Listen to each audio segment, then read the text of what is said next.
नमस्कार साथियों, आशा करता हूँ आप सभी स्वस्थ होंगे, मस्त होंगे और अपनी अपनी पढ़ाई में व्यस्त होंगे। एग्ज़ाम की तैयारी में लगे हुए हैं, तो मैं कुछ 10th RBSE हिंदी मीडियम के वस्तुनिष्ठ प्रश्न और रिक्त स्थान लेके आया हूँ। आपको अच्छे ढंग से इनको देखना और याद करना है। पहला क्वेश्चन है, ओजोन परत के ह्रास के कारण निम्न में से किस रोग का खतरा रहता है? ओजोन परत के ह्रास के कारण यानी सूर्य की पराबैंगनी किरणें हमारी पृथ्वी पर आ जाएं और ओजोन परत का ह्रास हो जाए तो हमारे पृथ्वी के ऊपर जो सजीव रहते हैं इनके ऊपर क्या प्रभाव पड़ेगा? इनमें देखिए, ब्रोंकाइटिस, फेफड़ों का कैंसर, दमा, त्वचीय कैंसर। तो ये सभी शरीर के अंदर होते हैं। फेफड़ों से संबंधित ब्रोंकाइटिस, दमा, ये भी फेफड़ों से संबंधित बीमारियां हैं। तो इसका आंसर हो जाएगा त्वचीय कैंसर। त्वचीय कैंसर यानी सूर्य की पराबैंगनी किरणें जब ज़मीन पर आएंगी तो हमारे त्वचा का कैंसर उत्पन्न होगा, जो एक भयंकर बीमारी है। दूसरा प्रश्न है, सबसे बड़ा पारितंत्र कौन सा है? वन, महासागर, झील, रेगिस्तान। तो सबसे बड़ा पारितंत्र कौन सा है? महासागर। यहाँ पारितंत्र आया है, पारितंत्र का अर्थ क्या है? हम इसको समझने की कोशिश करते हैं कि एक होता है सजीव और एक होता है निर्जीव। जैसे ये पेंसिल निर्जीव है और हम खुद सजीव हैं। तो सजीव और निर्जीव जिस क्षेत्र में मिलते हैं उस क्षेत्र को पारितंत्र कहते हैं। सजीव और निर्जीव जिस क्षेत्र में पाए जाते हैं उस क्षेत्र को पारितंत्र कहते हैं। ये हमारे 13वें चैप्टर से उठाया गया प्रश्न है। और सजीव और निर्जीव का आपस में जो संबंध होता है इसका अध्ययन करना पारिस्थितिकी तंत्र कहलाता है।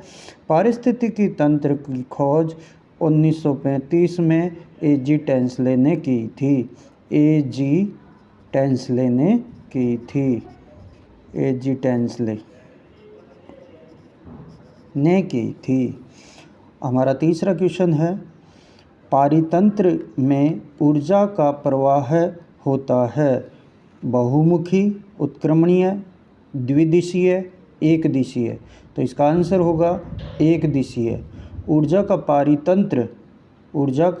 पारितंत्र या पारितंत्र में ऊर्जा के पिरामिड भी लें तो सदैव सीधे होते हैं, एक दिशीय होते हैं। ये किसी भी तरीके से प्रश्न पूछा जाता है तो इसका आंसर होगा एक दिशीय या सदैव सीधे होते हैं। यानी कि एक पोषी स्तर से दूसरे पोषी स्तर तक 10% ऊर्जा का स्थानांतरण होता है। ये लिंडमान ने ये नियम दिया था। अगला नेक्स्ट प्रश्न है हमारा, ओजोन परत को हानि पहुंचाने वाला रसायन है। तो इसका answer CFC, DDT, carbon dioxide और ऑक्सीजन। तो आंसर हो जाएगा CFC। अगला हमारा प्रश्न है, निम्न में से किस पदार्थ का पुनः चक्रण किया जा सकता है? पुनः चक्रण का मतलब दोबारा उपयोग। प्लास्टिक का, लोहे की छीलन का, कागज़ का, उपरोक्त सभी। तो प्लास्टिक का भी दोबारा से किया जा सकता है, लोहे की छीलन का भी किया जा सकता है, कागज़ का भी पुनः उपयोग किया जा सकता है। इस प्रकार से इसका आंसर हो जाएगा उपरोक्त सभी। दूसरा है, निम्न में से कौन सा जीव अनिम्नीकरणीय प्रदूषक है? तो सबसे पहले हम ये देखें कि अनिम्नीकरणीय प्रदूषक किसे कहते हैं। ऐसे प्रदूषक जिनका सूक्ष्म जीवों के द्वारा अपघटन नहीं होता है उन्हें अनिम्नीकरणीय प्रदूषक कहते हैं। जैसे अब आंसर देना है, हमें देखना है कि सूक्ष्म जीव किसको मिट्टी में मिला सकते हैं और किसको नहीं मिला सकते। तो नहीं मिलाने वाले का हमें पता लगाना है। मलमूत्र, घर की रसोई का कूड़ा, कीटनाशी, कृषि उत्पादक अपशिष्ट। तो इसका आंसर हो जाएगा कीटनाशी अनिम्नीकरणीय प्रदूषक है। दूसरा है अगला नेक्स्ट प्रश्न है, निम्न में से कौन सा जैव निम्नीकरण प्रदूषक है? कि यानी कि इनमें से जैव निम्नीकरणीय, वेरी इंपॉर्टेंट है। अजैव निम्नीकरणीय और जैव निम्नीकरणीय, ये दोनों ऊपर नीचे ही है। तो जैव निम्नीकरणीय उसी का उल्टा होगा। ऐसे प्रदूषक जिनका सूक्ष्म जीवों के द्वारा निम्नीकरण होता है उन्हें जैव निम्नीकरणीय कहते हैं। अर्थात सूक्ष्म जीवों द्वारा जिनका अपघटन हो जाता है उन्हें जैव निम्नीकरणीय कहते हैं।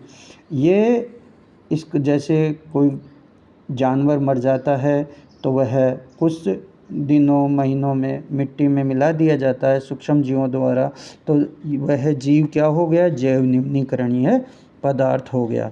तो पीड़कनाशी, प्लास्टिक, कृषि आधारित अपशिष्ट और कीटनाशी, इन सब में कौन सा सूक्ष्म जीवों द्वारा अपघटित किया जा सकता है? पीड़कनाशी नहीं कर सकते, प्लास्टिक का अपघटन नहीं, और कीटनाशी नहीं कर सकते, तो कृषि आधारित अपशिष्ट इसका आंसर होगा। अब लेते हैं रिक्त स्थान संबंधित प्रश्न। हमारे रिक्त स्थान से संबंधित 6 प्रश्न आएंगे, उनमें से कुछ देखते हैं।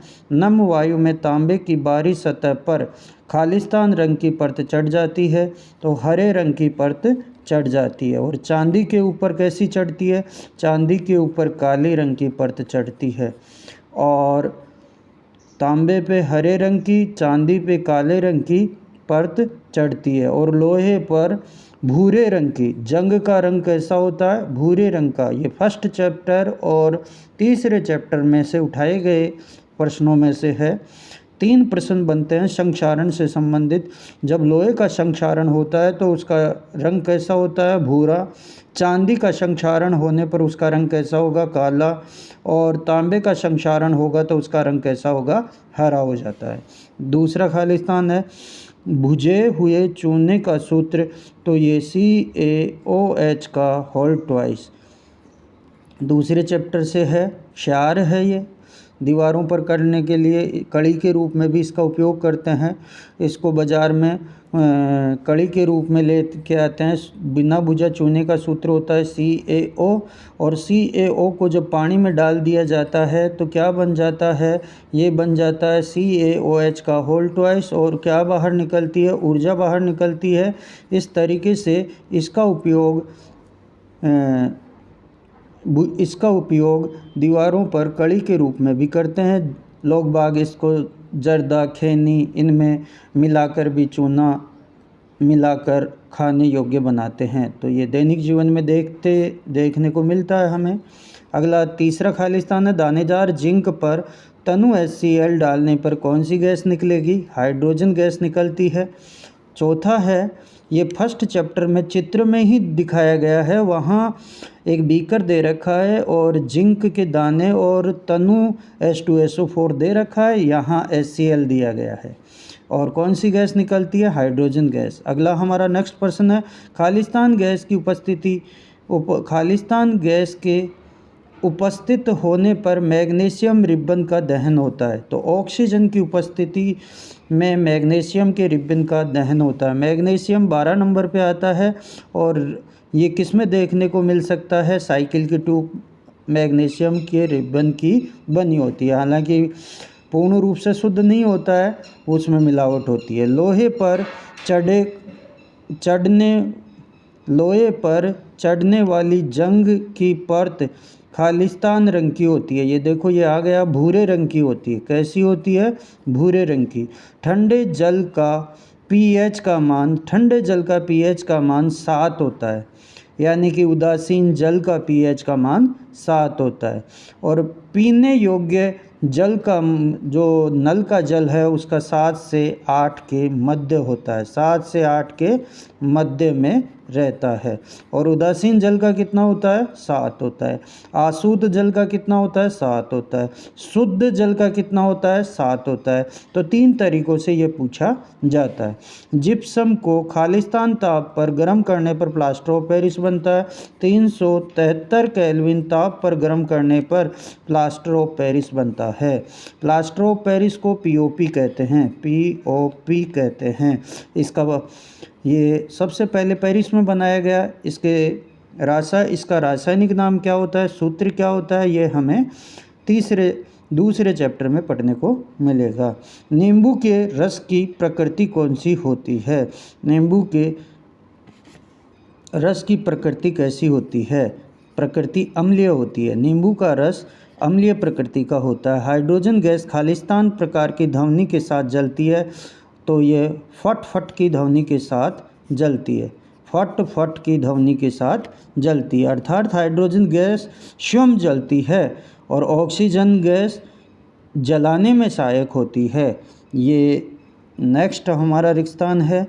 लिटमस खालिस्तान रंग का रंजक है। लिटमस बैंगनी रंग का जब इसकी प्रकृति न अम्लीय न क्षारीय हो तो ये कैसे रंग का होता है? बैंगनी रंग का रंजक होता है। इसके बाद अगला लेते हैं।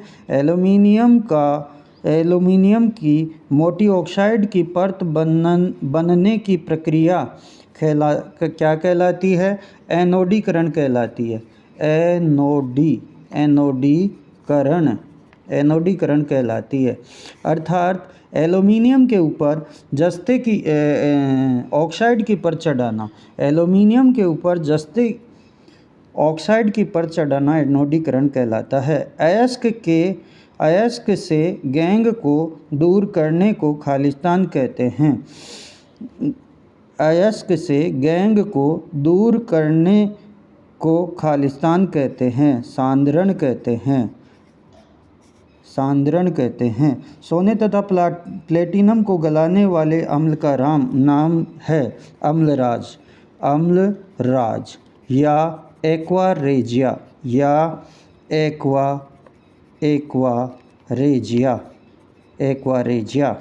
अगला हम लेते हैं। खालिस्तान धातु ठंडे जल या गर्म जल से क्रिया नहीं करती है, तो इसका हो जाएगा आयरन धातु ठंडे या गर्म जल के साथ क्रिया नहीं करती है। यसद लेपन में खालिस्तान धातु की परत चढ़ाई जाती है, तो जस्ते की या जिंक की परत चढ़ाई जाती है। जिंक 30 नंबर पे आता है और इसकी परत चढ़ाना यसद लेपन कहलाता है।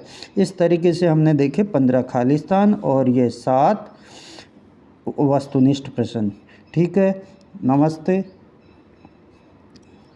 वीडियो देखने के लिए धन्यवाद। Thank you.